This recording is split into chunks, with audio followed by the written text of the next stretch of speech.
الحمد لله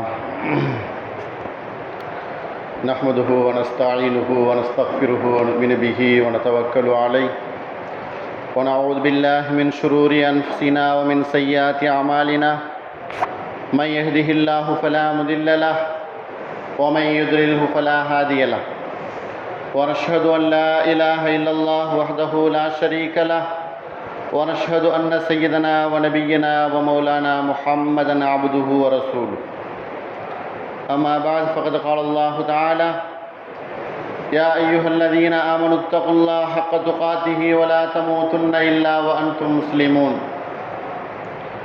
يا أيها الناس اتقوا ربكم الذي خلقكم من نفس واحدة وخلق منها زوجها وبث منهما رجالا كثيرا ونساء واتقوا الله الذي تساءلون به والأرحام إن الله كان عليكم رقيبا يا أيها الذين آمنوا اتقوا الله وقولوا قولا سديدا يصلح لكم أعمالكم ويغفر لكم ذنوبكم ومن يطع الله ورسوله فقد فاز فوزا عظيما وقال عليه الصلاة والسلام خير الحديث كتاب الله وخير الهدي هدي محمد صلى الله عليه وسلم وشر الأمور محدثاتها وكل محدثة بدعة وكل بدعة ضلالة وكل ضلالة في النار أو كما قال عليه الصلاة والسلام. புகழுக்கும் அனைத்து அதிகாரத்திற்கும் சொந்தக்காரனாகிய அல்லாஹுக்கே அனைத்து புகழும்.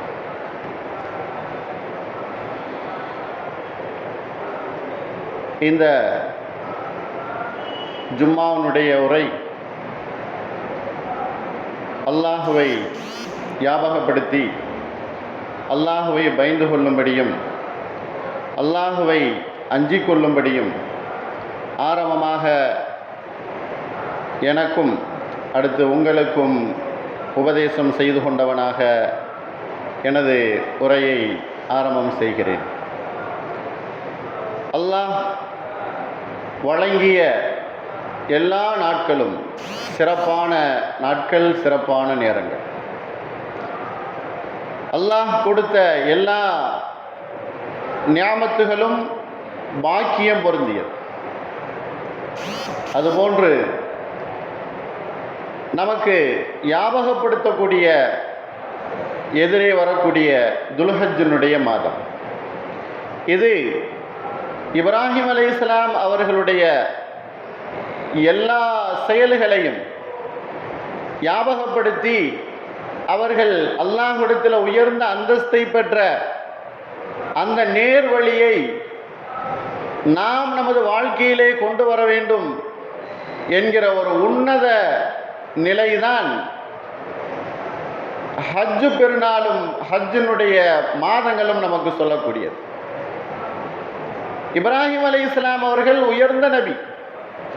அவர்களிடத்திலிருந்து பல தியாகங்கள், பல வெற்றி பெறக்கூடிய சோதனைகளை அல்லாஹ் அவர்களுக்கு கொடுத்தான். அந்த வெற்றி பெற்ற அந்த சோதனையிலிருந்து நாம் பெற்றுக்கொள்ளக்கூடிய படிப்பினைகள் ஏராளமாக இருந்தாலும் நமக்கு இப்பொழுது தோதுவான ஒரு சிந்தனை, ஒரு படிப்பினை நமது வாழ்க்கையிலே அறிவை சார்ந்த கல்வி ஊட்டக்கூடிய சிந்தனை. இப்ராஹிம் அலைஹிஸ்ஸலாம் அவர்களை அல்லாஹ் குர்ஆன்ல பல இடங்களில் சொல்லுகிறார். அவர்களை புகழ்ந்ததை போன்று குர்ஆனிலே மற்ற எந்த நபிமார்களையும் புகழவில்லை. அப்படிப்பட்ட புகழுக்குரியவர்கள் இப்ராஹிம் அலைஹிஸ்ஸலாம் அவர்கள். அவர்களுக்கென்று ஏன் இவ்வளவு உயர்ந்த அந்தஸ்து, ஏன் இவ்வளவு புகழாரம்? இப்ராஹிம் அலைஹிஸ்ஸலாம் அவர்களிடத்தில் இருந்த உன்னத பண்புகள் என்ன, உன்னதமான அந்தஸ்து என்ன? ஏன் அவர்களை அல்லாஹ் கணக்கிட்டு சுமார் பார்க்கும் பொழுது அவர்களுடைய பெயர்கள் மட்டும் குர்ஆன்ல 69 இடங்களிலே அல்லாஹ் சொல்லி காட்டுகிறார். இப்ராஹிம் இப்ராஹிம் என்பதாக 69 இடங்களிலே அல்லாஹ் கூறி காட்டுகிறார். இப்ராஹிம் என்கிற ஒரு சூறாவையும் ஒரு அத்தியாயத்தையும் அல்லாஹ் இறக்கி காட்டுகிறார். என்ன காரணம்? எதற்காக வேண்டி? அல்லாஹ்வுடைய இரையச்சமுடையவர்களே, இப்ராஹிம் அலைஹிஸ்ஸலாம் அவர்கள் போன்று உலகத்தில் ஒரு தியாக செம்மல் கிடையாது. இப்ராஹிம் அலைஹிஸ்ஸலாம் அவர்களை போன்று உலகத்தில் வாழ்ந்த ஒரு பெரிய உன்னத நபி என்பது இல்லை. இப்ராஹிம் அலைஹிஸ்ஸலாம் அவர்களிடத்திலிருந்து பெற்றுக்கொள்ளக்கூடிய படிப்பினை என்பது ஏராளம் ஏராளம் இருந்து கொண்டிருக்கிறது. நமது முஹம்மது ஸல்லல்லாஹு அலைஹி வஸல்லம் அவர்களை பற்றி அல்லாஹ் எப்படி முன்மாதிரி, அழகிய முன்மாதிரி என்பதாக சொல்கிறானோ, அதே போல இப்ராஹிம் அலைஹிஸ்ஸலாம் அவர்களை பற்றியும் அழகிய முன்மாதிரி அவர்கள்தான், அவர்களுடைய வாழ்க்கை என்பதாக சொல்லி காட்டுகிறார். அப்படிப்பட்ட அந்த உன்னத நபியினுடைய வாழ்க்கையிலே நடந்த அந்த வரலாற்று சரித்திரங்கள் இருக்கிறது அல்லவா, அது நம்முடைய ஈமானிய உறுதியை உறுதிப்படுத்தக்கூடிய ஒரு விஷயம். அவர்கள் செய்த தியாகம், அல்லாஹ்வுடைய கட்டளையை நிறைவேற்றியதனுடைய முறை, இது அனைத்துமே நம்முடைய வாழ்வியல் சார்ந்த ஒரு ஈமானிய சிந்தனை கொண்டது. இப்ராஹிம் அலைஹிஸ்ஸலாம் அவர்கள் வாழ்ந்து காட்டிய சரித்திரம் படைத்த அந்த நபி. நூஹ் அலைஹிஸ்ஸலாம் அவர்களுக்கு பின்னால் இப்ராஹிம் அலைஹிஸ்ஸலாம் அவர்கள்தான் எல்லா செயல்களுக்கும் முன்மாதிரியாக இருந்திருக்கிறார்கள். முடிவெட்டுவது, சுத்தமாக இருப்பது, ஹத்னா செய்வது, நம்முடைய எல்லா தேவைகளையும் எப்படி அல்லாஹ்விடத்திலிருந்து கேட்டு துஆவின் மூலமாக பெற்றுக்கொள்ளுதல், அனைத்திற்கும் முன்மாதிரி இப்ராஹிம் அலைஹிஸ்ஸலாம் அவர்கள். நமக்கும் அவர்களுக்கும் உண்டான தொடர்பை அல்லாஹ் குர்ஆன்ல பல இடங்கள்ல சொல்லி காட்டுகிறான். ஒரு இடத்திலே சூரத்து ஆல இம்ரான் என்று சொல்லக்கூடிய 3வது அத்தியாயத்திலே 68வது வசனத்திலே அல்லாஹ் சொல்லுகிறான், இன்ன அவுலன் நாஸி பி இப்ராஹீம் அல்லதி இத்தபஊஹு வஹாதன் நபிய்யு வல்லாஹு வலியுல் முஃமினீன். இப்ராஹிம் அலைஹிஸ்ஸலாம் அவர்கள் எங்களுக்கு மிகவும் உகந்தவர்கள், எங்களுக்கு தான் அவர்கள் நபியாக வந்திருக்கிறார்கள் என்று சொல்லக்கூடிய மக்கள் சிறந்தவர்கள் என்று சொன்னால் இப்ராஹிம் அலைஹிஸ்ஸலாம் அவர்களை முழுமையாக பின்பற்ற வேண்டும். இன்ன அவுலன் நாஸி பி இப்ராஹீம் அல்லதி இத்தபஊஹு, யார் இப்ராஹிம் அலைஹிஸ்ஸலாம் அவர்களுடைய எல்லா செயல்களையும் பின்பற்றினார்களோ அவர்கள்தான் சிறப்பிற்குரியவர்கள். இன்னொரு ஆயத்தை அல்லாஹ் சொல்லுகிறான், சூரத்து பக்ராவிலே இந்த ஆயத்து வருகிறது, وَمَن يَرْغَبُ عَن مِّلَّةِ إِبْرَاهِيمَ إِلَّا مَن سَفِهَ نَفْسَهُ وَلَقَدِ اصْطَفَيْنَاهُ فِي الدُّنْيَا وَإِنَّهُ فِي الْآخِرَةِ لَمِنَ الصَّالِحِينَ. இப்ராஹிம் அலைஹிஸ்ஸலாம் அவர்களுடைய மார்க்கத்தை எவர் புறக்கணிக்கிறாரோ, وَمَن يَرْغَبُ عَن مِّلَّةِ إِبْرَاهِيمَ, இப்ராஹிம் அலைஹிஸ்ஸலாம் அவர்களுடைய மார்க்கம் எனக்கு உகந்ததல்ல, அது எனக்கு ஒத்து வராது என்பதாக எவர் புறக்கணிக்கிறாரோ அவர் உலகத்தில் மிகவும் மடையர்களை விட அவரை விட வேற யாரும் இருக்க முடியாது. அவர்தான் உலகத்திலே மிகவும் அறிவீனர், அறிவு இல்லாதவர் என்று சொன்னா வலகத் இஸ்தஃபைனாஹு ஃபித் துன்யா, இந்த துன்யாவிலே அவரை நாம் ஒரு நபியாக தேர்வு செய்து விட்டோம். வலகத் இஸ்தஃபைனாஹு ஃபித் துன்யா, உலகத்திலே நபியாக அவரை நாம் தேர்வு செய்து விட்டோம். மறுமையில வைன்னஹு ஃபில் ஆখিরাতি லமினஸ் ஸாலிஹீன், நல்லடியார்களாகவே இப்ராஹிம் அலைஹிஸ்ஸலாம் அவர்கள் இருக்கிறார்கள். நிறைய சம்பவங்கள், நிறைய சரித்திரங்கள் இப்ராஹிம் அலைஹிஸ்ஸலாம் அவர்களை பற்றி சொல்லலாம். இருந்த போதிலும் சுருக்கமாக நேரங்கள் இருப்பதனால நம்முடைய குழந்தை செல்வங்களுக்கு நாம் கொடுக்கக்கூடிய அறிவு, கல்வி அறிவு என்பதை இப்ராஹிம் அலைஹிஸ்ஸலாம் அவர்கள் எப்படி கொடுத்தார்கள், அந்த கல்வி அறிவு என்பது நம்முடைய குழந்தைகளுக்கு நாம் கொடுக்கிறோம் அல்லவா, இதை இப்ராஹிம் அலைஹிஸ்ஸலாம் அவர்கள் தன்னுடைய 2 மக்களுக்கும் எப்படி கொடுத்தார்கள். இப்ராஹிம் அலைஹிஸ்ஸலாம் அவர்களுக்கு இஸ்ஹாக் என்கிற ஒரு மகன், இஸ்மாயில் அலைஹிஸ்ஸலாம் என்கிற அரபு தேசத்திலே இன்னொரு மகன், 2 ஆண் பிள்ளைகளுக்கு நபியாக இருக்கிறார்கள். பூரா உலகத்துக்கும் நபியாக இருந்தாலும் தன்னுடைய ஆண் பிள்ளைகளுக்கு அவர்கள் நபியாக இருக்கிறார்கள். அன்பானவர்களே, தன்னுடைய பிள்ளைகளுக்கு பெற்றோர்கள் எந்த அறிவை எதன் மூலமாக கொடுக்கிறார்களோ அந்த பெற்றோர்கள் உயர்ந்தவர்கள். அந்த குழந்தைகளுக்கு இப்ராஹிம் அலைஹிஸ்ஸலாம் அவர்கள் உன்னத அறிவையும் கல்வி அறிவையும் பண்புள்ள சிந்தனையையும் இப்ராஹிம் அலைஹிஸ்ஸலாம் அவர்கள் கொடுத்தார்கள். ஏன்? அல்லாஹ் உலகத்தில் அவர்களை நபியாக தேர்வு செய்ததே மிகப்பெரிய அறிவுக்கு சொந்தம் இப்ராஹிம் அலைஹிஸ்ஸலாம் என்பதனால. ஏன்? ஏகத்துவத்தால் தன்னுடைய அறிவை கொண்டு அல்லாஹுவை ஒருவன் என்பதாக முடிவு செய்தவர்கள். சூரியனை பார்க்கிறார்கள், இறைவனாக இருக்குமோ என்பதாக நினைக்கிறார்கள். அது மாலையிலே மறைந்து விடுகிறது. மறையக்கூடிய ஒன்று இறைவனாக இருக்க முடியாது. சந்திரனை பார்க்கிறார்கள், பகல் வந்துவிட்டது என்று சொன்னால் சந்திரன் மறைந்து விடுகிறது. நட்சத்திரத்தை பார்க்கிறார்கள், அதுவும் மறைந்து போய்விடுகிறது. இவ்வளவு பெரிய படைப்பாக இருந்தாலும் அது மறைந்து போகிறது, தன்னை மறைத்துக் கொள்கிறது, தனது சக்தியை வெளிப்படுத்துவதற்கு முடியாமல் போய்விடுகிறது என்று சொன்னால் அது இறைவனாக இருக்க முடியாது. இதையெல்லாம் படைத்த ஒரு ரப்பு, ஒரு இறைவன் இறந்து கொண்டிருக்கிறான் என்பதை தன்னுடைய அறிவை கொண்டு முடிவு செய்கிறார்கள்.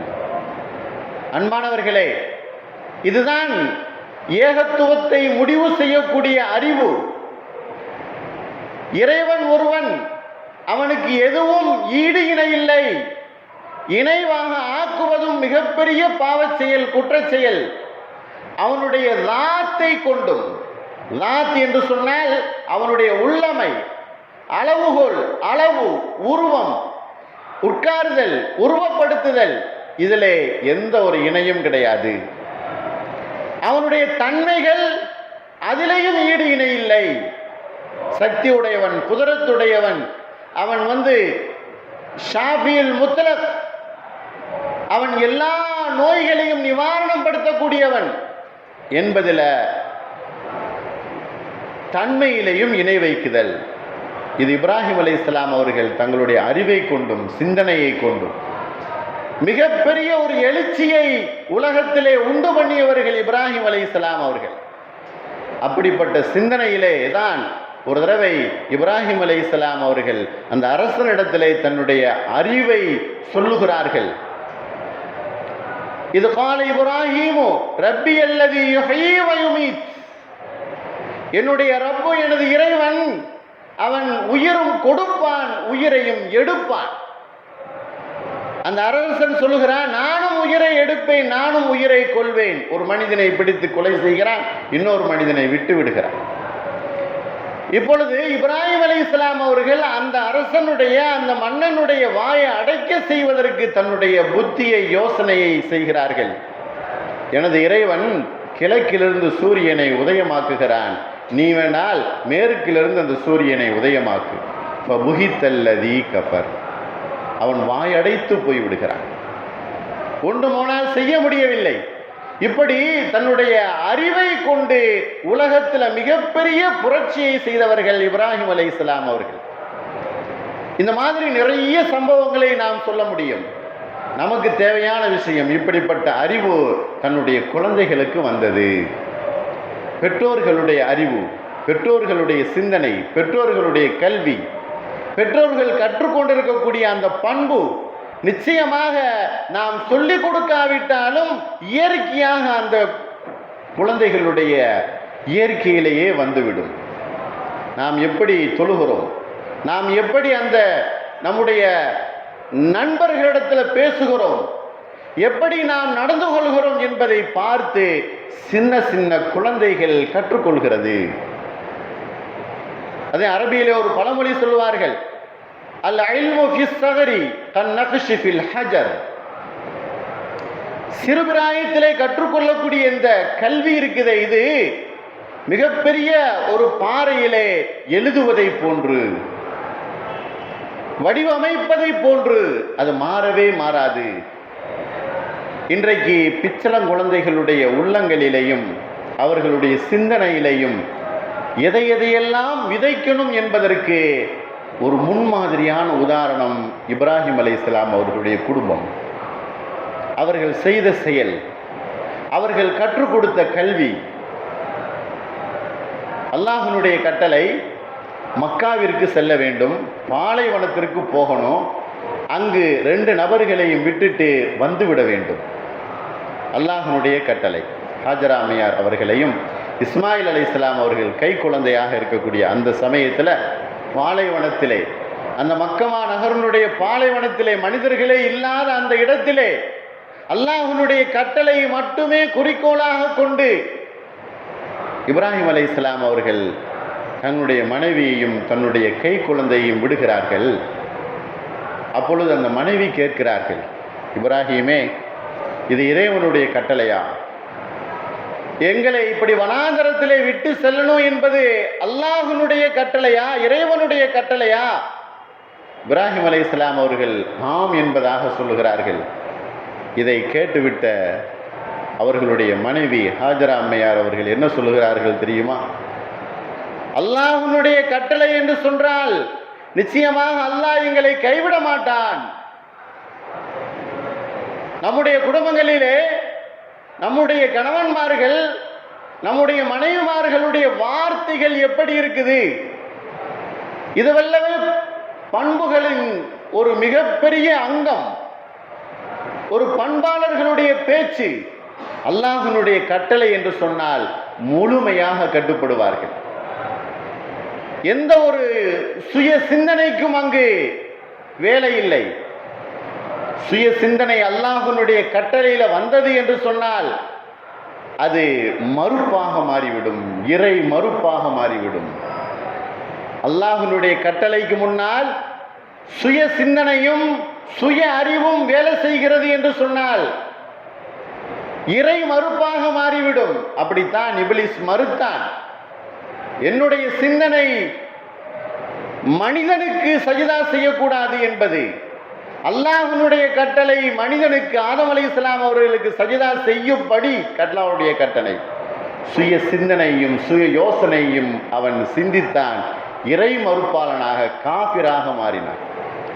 அன்பானவர்களே, 3 விஷயங்கள் இப்ராஹிம் அலைஹிஸ்ஸலாம் அவர்களுடைய வாழ்க்கையில் இருந்துச்சு.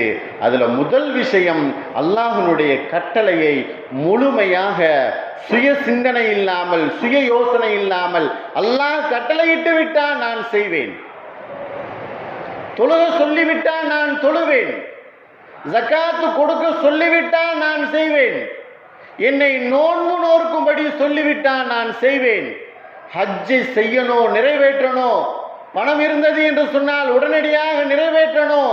நபி ஸல்லல்லாஹு அலைஹி வஸல்லம் அவர்கள் சொன்னார்கள், பணம் இருந்தும் ஹஜ்ஜுக்கு நிறைவேற்றாமல் போனால் யூதனாக மாறட்டும். அல்லாஹ்வினுடைய கட்டளை நான் செய்வேன். ஒருபோதும் அல்லாஹ்வினுடைய கட்டளைக்கு இப்ராஹிம் அலைஹிஸ்ஸலாம் அவர்கள் மாறு செய்ததே இல்லை. இரண்டாவது, ஏகத்துவத்தில் உறுதி. ஏகத்துவத்தில் உறுதி. இப்ராஹிம் அலைஹிஸ்ஸலாம் அவர்கள் என்ன சொன்னார்கள்? சிலை வணங்கக்கூடிய சிலை வணங்கியவர்கள் எல்லாம் போய்விட்டார்கள் என்று சொன்னால், தல்லாஹில அக்கீதன் அஸ்னாமக்கும், நான் அந்த சிலைகள் மீது கோபம் கொண்டு அதை வணங்கக்கூடாது, இறைவனுக்கு எதிராக செயல்படக்கூடாது என்பதில் நான் உறுதியோடு இருப்பேன் என்பதாக ஏகத்துவத்திலே உறுதியோடு இருந்தார்கள். இப்ராஹிம் அலைஹிஸ்ஸலாம் அவர்கள் மூன்றாவது, சத்தியத்தை நடைமுறைப்படுத்துவதிலும் சத்தியத்தை எடுத்துரைப்பதிலும் சமரசம் என்பது இல்லை. சத்தியத்தை நிலைநாட்டுவதில் சமரசம் நபி ஸல்லல்லாஹு அலைஹி வஸல்லம் அவர்களை போன்று ஒரு உறுதியாக இருந்தார்கள் இப்ராஹிம் அலைஹிஸ்ஸலாம் அவர்கள். தன்னுடைய கட்டளை, அல்லாஹ்வினுடைய கட்டளை தனக்கு என்று சொன்னால் அது பிறருக்கும் அந்த கட்டளை தான் என்பதில் உறுதி கொண்டவர்களாக இருந்தார்கள்.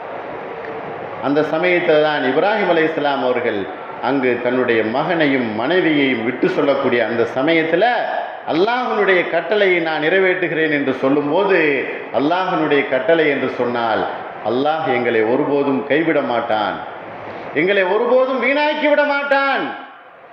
என்னையும் என்னுடைய குழந்தையையும் வரக்கூடிய சந்ததிகளுக்கு முன்மாதிரியாக ஆக்கி வைப்பான் என்பதாக உறுதிப்பட சொன்னார்கள் ஹாஜரா அம்மையார் அவர்கள். அதுதானே இன்றைக்கு ஹாஜிகள் அங்கு செய்யக்கூடிய செயல்களாக இருந்து கொண்டிருக்கிறது. அப்படிப்பட்ட ஒரு உன்னத அறிவை தன்னுடைய மனைவிக்கு விதைத்தார்கள் அந்த இப்ராஹிம் அலைஹிஸ்ஸலாம் அவர்கள். அந்த அறிவை நாம் நம்முடைய துணைவியர்களுடைய விஷயத்தில் எப்படி நாம் விதைத்து கொண்டிருக்கிறோம்?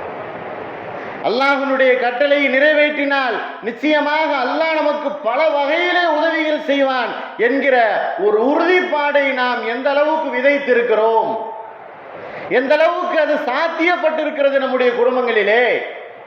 சின்ன சின்ன விஷயங்களுக்கெல்லாம் மாறுபட்டு கணவன் மனைவிக்கு மாறுபடுதல், மனைவி கணவனுக்கு மாறுதாக செயல்படுதல் என்பது இன்றைக்கு சர்வசாதாரணமாக நடந்து கொண்டிருக்கிறதே. உலக விஷயத்திலே விட்டு விடுவோம், அது ஒரு பெரிய தனி தலைப்பு. உலக விஷயத்தை எடுத்தோம் என்று சொன்னார். அல்லாஹ் சொல்லக்கூடிய கட்டளை மறுமை சார்ந்த விஷயம், அல்லாஹ்வினுடைய வணக்க வழிபாடு சார்ந்த விஷயங்கள்ல கணவன் மனைவிக்கு மத்தியிலே எவ்வளவு மாறுபாடுகள் இருந்து கொண்டிருக்கிறது. ஒரு கணவனை பார்த்து மனைவி இபாதத்திலே அதிகமாக செயல்படுத்த வேண்டும், அதிகப்படுத்த வேண்டும். ஒரு மனைவியை பார்த்து ஒரு ஆண் மகனிடத்தில் ஈமானிய சிந்தனையும் இபாதத்துகளும் அதிகமாக வேண்டும். அல்லாஹ்வினுடைய கட்டளை அங்கு அந்த குடும்பத்திலே நிலைநாட்டப்பட வேண்டும். ஒரு வக்தினுடைய தொழுகை இல்லை என்று சொன்னால் எவ்வளவு பெரிய ஒரு வீழ்ச்சி, எவ்வளவு பெரிய பாதிப்பு, எவ்வளவு பெரிய அபாயம் குடும்பத்திலே உறுதிப்படுத்தப்பட வேண்டும். இப்ராஹிம் அலைஹிஸ்ஸலாம் அவர்கள் கொஞ்ச காலம்தான் நம்முடைய மனைவியோடு பல வருடங்கள் பல மாதங்கள் நாம் வாழுகிறோம். ஆனால் எந்த ஒரு இறை சிந்தனையும் எந்த ஒரு அல்லாஹ்வினுடைய கட்டளைகளையும் நிறைவேற்றுவதில் மிகவும் குறைவானவர்களாக இருந்து கொண்டிருக்கிறோம். அன்பானவர்களே, இதை தாண்டி இஸ்மாயில் அலைஹிஸ்ஸலாம் அவர்கள் அல்லாஹ்வினுடைய கட்டளையை நான் கனவிலே கண்டேன். என்ன அது? அன்னி அது பஹுகஃபந்துர் மாதா தரா. உங்களை நான் குர்பானி கொடுப்பதை போன்று இஸ்மாயில் அலைஹிஸ்ஸலாம் அவர்களை தன்னுடைய தந்தை சொல்லுகிறார்கள், குர்பானி கொடுப்பதாக நான் கண்டேன். யா அபதி ஃபால் மா தூமர் சதஜிதுனி இன்ஷா அல்லாஹு மினஸ் சாபிரீன். இஸ்மாயில் அலைஹிஸ்ஸலாம் அவர்கள் சின்ன பிராயம், சிறு பிராயம். அந்த இடத்துல அந்த நேரத்தில் அந்த குழந்தை சொல்லுகிறது, இன்ஷா அல்லாஹ், நான் பொறுமையாளர்களாக இருப்பேன், நீங்கள் அல்லாஹ்வினுடைய கட்டளையை செய்யுங்கள். குர்பானி கொடுப்பது தானே, நிறைவேற்றுங்கள், நான் பொறுமையாளராக இருப்பேன் இன்ஷா அல்லாஹ். அப்போ அந்த குடும்பத்தினுடைய பெற்றோர்கள் அந்த குழந்தையை சிறுபிராயத்தில் எந்த கல்வியோடு வளர்த்து கொண்டு வந்திருக்கிறார்கள், எவ்வளவு சிந்தனையோடு கொண்டு வந்திருக்கிறார்கள். அந்த குழந்தை இன்ஷா அல்லாஹ் என்பதாக சொல்லுகிறது. குறைந்த காலம் தந்தை விட்டு விட்டு போய்விட்டார். தாயிடத்திலேயே அந்த குழந்தை வளர்கிறது, தாயிடத்தில் தான் வளர்கிறது. அந்த தாய் வளர்த்த அந்த குழந்தை இன்ஷா அல்லாஹ் என்னை பொறுமையாளர்களுடன் நீங்கள் பார்ப்பீர்கள், காண்பீர்கள், நீங்கள் அல்லாஹ்வினுடைய கட்டளையை நிறைவேற்றுங்கள் என்பதாக சொன்னார். அப்படிப்பட்ட ஒரு குழந்தை நம்முடைய குழந்தையாக வளர வேண்டும். கல்வி அறிவையும் நல்ல சிந்தனையையும் கொண்ட குழந்தைகளாக உருவெடுக்க வேண்டும். அல்லாஹ் சொல்லுகிறான் குர்ஆனிலே, சூரத்து சாஃபாத் என்கிற அந்த சூறாவிலே இந்த ஆயத்து வருகிறது. இப்ராஹிம் அலைஹிஸ்ஸலாம் அவர்கள் பல காலங்களுக்கு பின்னால் இஸ்மாயில் அலைஹிஸ்ஸலாம் அவர்களை வந்து சந்திக்கும் போது அவர்கள் ஓரளவுக்கு உழைக்கக்கூடிய உழைப்பாளியாக சிறுபிராயத்தில் இருக்கிறார்கள். அந்த சமயத்தில் தான் அல்லாஹ்வினுடைய கட்டளை குர்பானி கொடுக்கும்படி, அதில் எவ்வளவு போதனைகள், அல்லாஹ்வினுடைய சிந்தனை, ஏகத்துவத்திலே உறுதிப்பாடு, சத்தியத்தை நிறைவேற்றுவதில் எந்த ஒரு சமரசமின்மை, எல்லாமே அங்கு வந்து விடுகிறது. அன்பானவர்களே, இதை நம்முடைய குழந்தைகளுக்கு நாம் தர வேண்டும். எதிர்காலம் நம்முடைய குழந்தைகளுடைய கையில் இருந்து கொண்டிருக்கிறது. அந்த குழந்தைகளிடத்திலே மார்க்கத்தை எப்படி நாம் சொல்லித் தருகிறோம்? மார்க்கத்துக்காக வேண்டி, தீனை வளர்த்து கொள்வதற்காக வேண்டி எப்படி அந்த குழந்தைகளுக்கு நேரத்தையும் போதனைகளையும் சொல்லிக் கொடுப்பதற்கு எந்த நேரத்தை அவர்களுக்கு நாம் ஒதுக்கி தருகிறோம். இதில் நாம் இப்ராஹிம் அலைஹிஸ்ஸலாம் அவர்களுடைய குடும்பம் என்பது நமக்கு முன்மாதிரியாக திகழ்கிறது. 2 பேரும் காபாவை கட்டுகிறார்கள், அல்லாஹ்விடத்திலே துவா செய்கிறார்கள். இன்றைக்கு லட்சக்கணக்கான மனிதர்கள் எங்கெங்கென்றெல்லாம் அந்த அழைப்பை ஏற்று இங்கு ஹஜ்ஜுக்காக வேண்டி வந்து கொண்டிருக்கிறார். இதுதானே நம்முடைய இப்ராஹிம் அலைஹிஸ்ஸலாம் அவர்கள் செய்த மிகப்பெரிய உன்னத தியாகம். இஸ்மாயில் அலைஹிஸ்ஸலாம் அவர்களாக இருக்கட்டும், அதே போல அந்த பக்கத்திலே இஸ்ஹாக் அலைஹிஸ்ஸலாம் அவர்கள், நபிமார்களுக்கெல்லாம் மிகப்பெரிய முன்மாதிரியான நபி இஸ்ஹாக் அலைஹிஸ்ஸலாம் அவர்கள். அல்லாஹ் அவர்களுடைய சரித்திரத்தையும் சொல்லி காட்டுகிறார். இப்படிப்பட்ட இந்த மாதங்களிலே, ஹஜ்ஜினுடைய மாதங்களிலே இப்ராஹிம் அலைஹிஸ்ஸலாம் அவர்களுடைய வரலாற்றை படிப்பது, நம்முடைய பிள்ளைகளுக்கு எடுத்து சொல்லுவது, அந்த வரலாற்றை அவர்களுக்கு பாடமாகவும் படிப்பினையாகவும் முன்மாதிரியாகவும் சொல்லுவது, இது இன்றைக்கு குறைந்து கொண்டே போய்கொண்டிருக்கிறது. நாம் அதை புதுப்பிக்க வேண்டும். அதற்குரிய வழியை அல்லாஹ் நமக்கு லேசுபடுத்தி கொடுப்பான். அதற்குரிய நேரங்களை அல்லாஹ் நமக்கு வழிவகை செய்து கொடுப்பான். எங்குமே இல்லாத, எந்த ஒரு கல்வியாளர்களும் இல்லாத அந்த பாலைவனத்திலே அவ்வளவு அறிவோடு வளர்ந்த அந்த குழந்தைகள் இன்றைக்கு எவ்வளவோ கல்விகளுடைய சாதனங்களும் நெருக்கங்களும் நம்மிடத்தில் நிறைந்து வந்து கொண்டிருக்கிறது. நம்முடைய குழந்தைகளை கல்வி அறிவிலும், அவர்களுடைய பண்பியலிலையும், அவர்களுடைய இபாதத்துகளையும், ஈமானிய சிந்தனைகளிலையும், அதே போல பித்அத்துகளை முறையாக அவர்கள் தங்களுடைய வாழ்க்கையிலே எது எது அறிந்து அதை செயல்படக்கூடியவர்களாகவும் இந்த குழந்தைகளை உருவாக்க வேண்டும். அதற்குரிய நேர்மையான வழியையும் வழிகாட்டுதலையும் வல்ல ரஹ்மான் நாம் எல்லோருக்கும் தந்த அருள் புரிவானாக. பாரக்கல்லாஹு லக்கும் ஃபில் குர்ஆனில் அலீம் வனஃபானா வையாக்கும் பில் ஆயாத்தி வذிக்ரில் ஹக்கீம். இன்னஹு தஆலா ஜவாதுன் கரீம் மலிக்குன் கதீம் பர்ரபுர் ரவுஃபுர் ரஹீம் ரப்புன் ஹலீம்.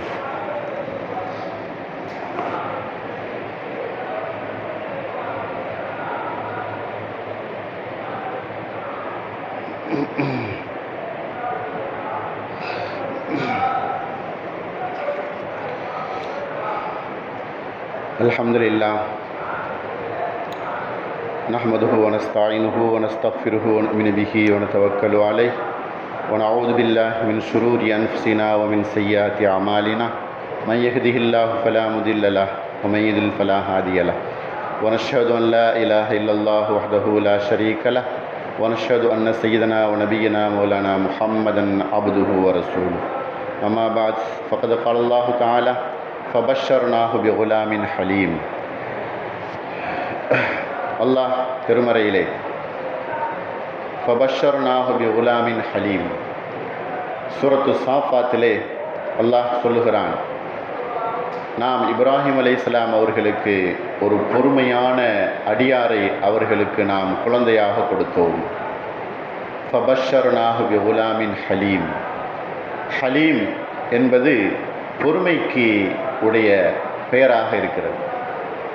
இப்ராஹிம் அலைஹிஸ்ஸலாம் அவர்களுக்கு பிறந்த குழந்தை பொறுமையாக இருந்தது. 2 குழந்தைகளில் இஸ்மாயில் அலைஹிஸ்ஸலாம் அவர்கள் மக்காவிலிருந்து அரபு தேசத்திலே அவர்கள் வருகிறார்கள். இஸ்ஹாக் அலைஹிஸ்ஸலாம் அவர்கள் பலஸ்தீனிலே, அங்கிருந்து சிரியாவிலே அவர்களுடைய நபியினுடைய அந்த வம்சத்தை உருவாக்குகிறார்கள்.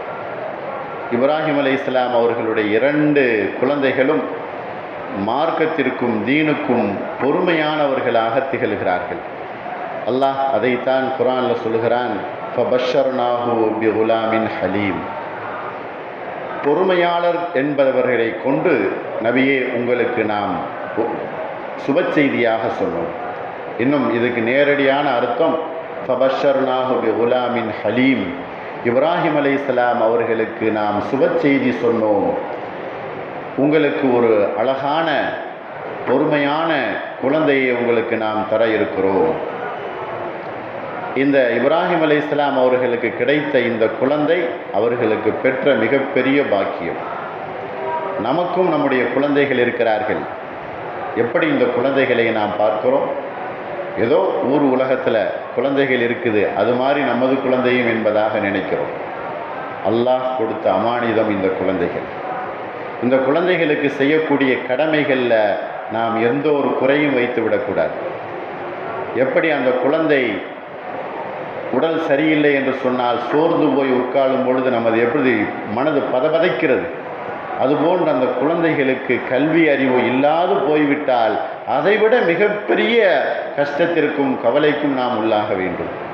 அந்த குழந்தைகள் நாகரிகமாகவும் பண்புள்ளவர்களாகவும் வளர்வதற்கு, சீரிய சிந்தனையாக வளர்வதற்கு நல்ல கல்வியை அந்த குழந்தைகளுக்கு நாம் கொடுக்க வேண்டும். அது எந்த கல்வி? நபி ஸல்லல்லாஹு அலைஹி வஸல்லம் அவர்கள் சொன்னார்களே, நல்ல கல்வி என்பது அறிவை வளர்க்கக்கூடிய கல்வி. அறிவை வளர்க்கக்கூடிய கல்வி அந்த குழந்தைகளுக்கு நல்ல கல்வியாக இருந்து கொண்டிருக்கிறது. அந்த கல்வியை இந்த குழந்தைகளுக்கு நாம் தர வேண்டும். அவர்களுடைய கண்காணிப்பு நமக்கு அவசியமாக இருக்க வேண்டும். வரக்கூடிய காலங்கள் நெருக்கடியான காலங்கள், சிரமத்திற்குரிய காலங்கள். இந்த குழந்தைகளை எல்லாம் சிரமப்படுத்தக்கூடிய ஒரு பெரிய சூழ்ச்சிக்குரிய காலங்களாக வர இருக்கிறது. ஆகையினால் இந்த குழந்தைகளுக்கு நல்ல கல்வியையும் மார்க்கத்தையும் நாம் கொடுத்து விட்டோம் என்று சொன்னால் அல்லாஹ் அவர்களை பாதுகாப்பான். நல்ல ஒரு வழி அவர்களுக்கு நேர்வழி காட்டுவான். இப்ராஹிம் அலைஹிஸ்ஸலாம் அவர்கள் 2 விஷயத்தை தங்களுடைய வாழ்க்கையிலே கடைபிடித்தார்கள். ஒன்று, முழுமையாக அல்லாஹுவை பேணுவது, நேரான வழியிலே தன்னுடைய வாழ்க்கையை செலுத்துவது. அதே போல் இந்த குழந்தைகளுக்கு நாம் அந்த விஷயங்களை நாம் போதித்தோம் என்று சொன்னால் உலகத்திலேயும் நமக்கு வெற்றி அல்லாஹ் தந்தல் புரிவான். அல்லாஹ் அதற்குரிய நிறைய வாய்ப்புகளையும் நிறைய சிந்தனைகளையும் இந்த சமூகத்திற்கும் சமூக சிந்தனையாளர்களுக்கும் நமக்கும் உங்களுக்கும் நம்முடைய வீட்டு பெண்மணிகளுக்கும் அல்லாஹ் தந்தல் புரிவானாக. உதுக்குருல்லாஹ் இதுக்குருக்கும் உதவஸ்தஜிபுலக்கும் வலதுக்குருல்லாஹி தாலா ஆலா வ அவுலா வ அஸ்வ ஜல்லு வ கம்மு வ ஹம்மு வ அக்வா வ அக்பர்.